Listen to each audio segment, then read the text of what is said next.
Hey, ladies and gentlemen, and welcome to a Stock Talk for early June. So, in the past Stock Talk, we talked a little bit about how the market was resilient, but the tone switched, and you can see it switched last week. So, what does that mean when the tone switched? So here you can see on the SPY daily time frame a series of green candles, right? This is what we want to see. If you're bullish in the markets, you want to see these green candles in such that you see buyers, right? But what happened was, you can see we had a series of green candles. Now we're having a series of red candles. And can you see how we broke below 281?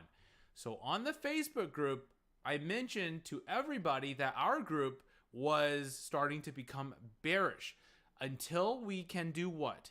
Steer clear of the 281 level. So you're like, well, Kevin, why is 281 important in the first place? Well, just to recap, 281 is a significant technical level that we've battled several times in the past. We've battled through it in early 2018, mid 2018, late 2018, right? This was resistance, resistance, resistance, resistance, resistance, resistance. Even in early this year, this was resistance until we broke out. Breaking out should have been a very positive sign, and it was. So we came back for a retest that level. Is that okay? Perfectly fine for the bullish form, right? That's normal. However, what happened was when we came back and retested it on that day, that was not a good sign, because what you want to see in a bullish tone is we want to hit that 281 level and come off of it and not come back and revisit that level again. So what happened was, especially when we broke under it the 2 days later after May 23rd, that was telling us there's problems in the market. 200 period moving average probably unlikely to hold at this point, because this was such a significant support level that we broke over, and now we're coming back under it. Now, so you're like, Kevin, okay, so we're all bearish. What do we expect in the next few days, next few weeks downside, okay? So here's the deal. Right now, the markets are pushing lower, right? I expect more downside to come for the S&P 500, okay? And what I mean by that is, right now, we are at, what, 270, 374, and this is while the day is trading, so it might, fluctuate a little bit by the end of the day, but I don't think it's going to be too significant. We're looking at previous levels. 260. Here's a very strong level. Around 264 should function as support. 257 should function as support. Is that far away? Yes, it is. But the S&P 500 has done such a bad job last month. I think it was one of the worst Mays that we've had in a while, that this month we're likely to see a continuation to the downside, just to follow up from the last month. Now, it won't tell anything about next month, right? Because we're taking it one month at a time, but there is certainly more downside, in my opinion, in the next few days to weeks.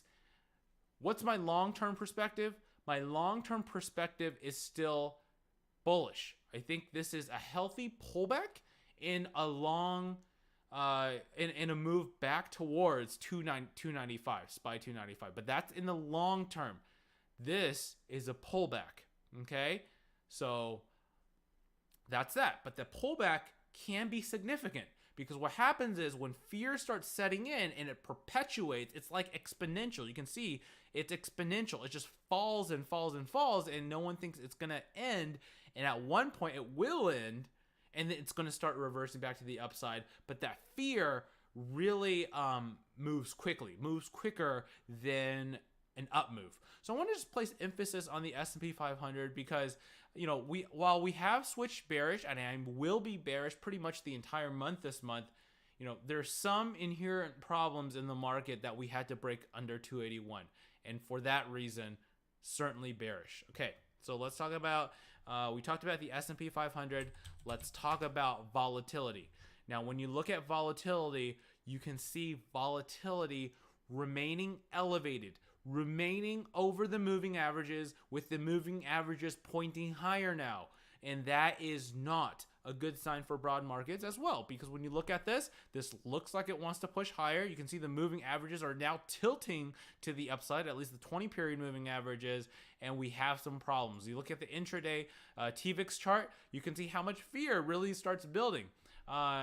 Let's take a look at the 4-hour chart, right? You can take a look at the 360-day 4-hour chart. You can obviously see up moves. Recently, we have continued to push higher in volatility, and I would not be surprised if this continues. But what we can see, and this is a scenario that you have to consider, in my opinion, as well, is we're so far away from the 20, right? So we could certainly have one of those days when we bounce quite a bit. But in my opinion, that bounce, if it occurs soon, probably will be short-lived. It probably will get shorted into, especially in the days to weeks up ahead. So just be careful. Obviously, the market's not looking good. We have, NQ pretty much the worst performer, actually significantly worse performer than the rest of the markets. But this doesn't look good either way, obviously. So that is the S&P 500. Let's take a look at, we look at TVIX, we look at crude oil, right? Big change in crude oil. So from the way we moved over here, from the way we dropped, you can't be anything but now bearish crude oil. Now, crude oil can be bearish short term. Like I said, long-term crude oil might still be okay, right? But short term, we're experiencing volatility. Actually, what I've been seeing is crude oil is kind of leading a little bit the markets. So the crude oil makes the move first. The markets follow shortly after. So crude oil drops first, markets follow after. Crude oil recovers first, markets recover a little bit after. It's interesting that I see that. And, if you see that, that's great. But this is obviously on a downtrend. So short term, this looks bad. Obviously correlating with the broad markets. Where's the support level? When you look at support levels, this is 52.22.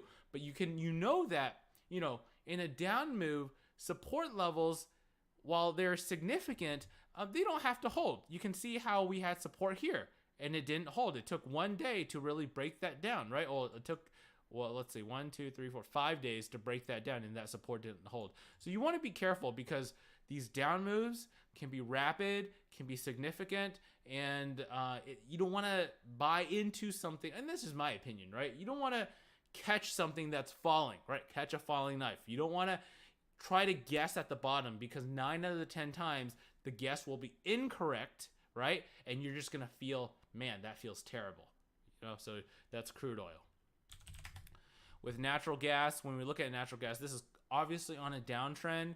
When we look at this, you can see how on these past few days we tried to push above. We couldn't. We broke below the 20 period moving average, and you can see while we popped one day above, you can see how we closed below my support line, closed below the 20. That really did it for natural gas, and that was it. So look for natural gas to continue lower, and that's that. So natural gas continues to be bearish in the long term. And then when we look at Forsyth GC, this is something that I told members about, was we were forming a higher low. If you look at this, here it was still a lower low, right? Compared to this low to this low. But now what we see is a higher low. We're setting a higher high. Gold is now on an uptrend. So what we're looking for here is gold's resistance around 1346. Would not be surprised if we even break that level and move towards 1364 or possibly even higher. So we'll have to see how gold gets there, but there's certainly more potential in gold as well in the next few days. So, as much markets have not made it that easy, right, to trade. And I get it. And you can see how a lot of the sectors in the past few weeks have taken quite a move down. But just think that things that move down obviously can move down even more. And SPY is only, and I say only, it's only at 273.54. Look how long we took moving higher, right? It took from what? And everyone knows this if you've been looking at the charts, right? From January of this year up until May 1st, right? And now May 1st to June, today is June 3rd, we've gone lower. And we've gone lower quite a bit.